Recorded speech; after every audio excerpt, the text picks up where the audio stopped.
நன்னிலம் யாருக்கு? திமுகவிற்கு வாய்ப்பே இல்லை. அதிரடி காட்டும் காமராஜின் கல்விப்படை. மக்கள் தரும் மரணமா சர்டிபிகேட். நன்னிலம் தொகுதியின் முகவரியை மாற்றியமைத்த பெருமை முன்னாள் அமைச்சர் காமராஜ் அவர்களையே சேரும்.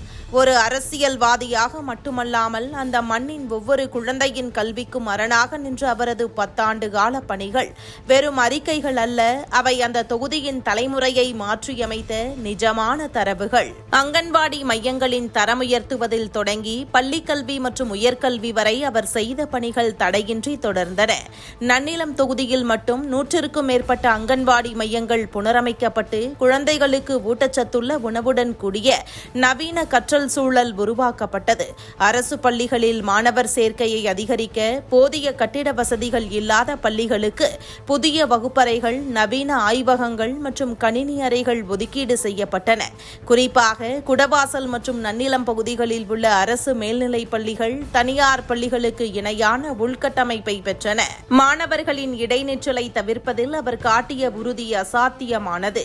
தொகுதி முழுவதும் இருந்த நடுநிலை பள்ளிகளை உயர்நிலை பள்ளிகளாகவும் உயர்நிலை பள்ளிகளை மேல்நிலை பள்ளிகளாகவும் தரமுயர்த்தியதில் அவர் காட்டிய வேகம் அசாத்தியமானது.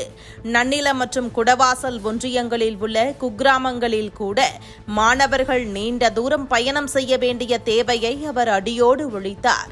குறிப்பாக நன்னிலம் தொகுதியில் அவரது பதவிக்காலத்தில் பல நடுநிலை பள்ளிகள் உயர்நிலை பள்ளிகளாக தரம் உயர்த்தப்பட்டன.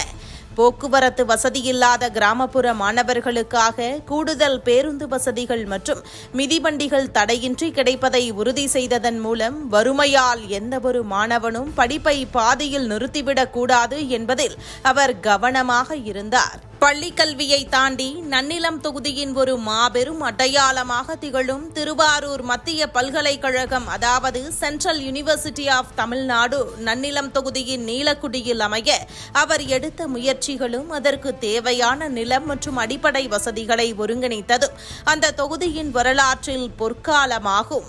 இது மட்டுமின்றி நன்னிலத்தில் அரசு கலை மற்றும் அறிவியல் கல்லூரி கொண்டுவரப்பட்டது ஏழை எளிய மாணவர்களின் உயர்கல்வி கனவை நனவாக்கியது. பல கோடி ரூபாய் மதிப்பீட்டில் அமைக்கப்பட்ட இந்த கல்வி நிறுவனங்கள் இன்று ஆயிரக்கணக்கான பட்டதாரிகளை உருவாக்கி வருகின்றன.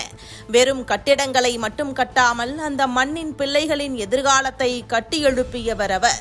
அரசியல் களத்தில் பலரும் வாக்களிக்க பணம் கொடுக்கலாம், ஆனால் ஒரு ஏழை மாணவனின் கையில் கல்வியை கொடுத்து அந்த தலைமுறையின் வறுமையை ஒழித்த புண்ணியம் காமராஜ் அவர்களை மட்டுமே சேரும். நன்னிலத்தின் ஒவ்வொரு கிராமத்து அரசு பள்ளி சுவர்களும் அவரது சாதனையை பேசும்போது எதிரிகளின் எந்த பிரச்சாரமும் அங்கு எடுபடாது. நன்னிலம் தன் நாயகனை மீண்டும் அரியணையில் அமர்த்த தயாராகிவிட்டது.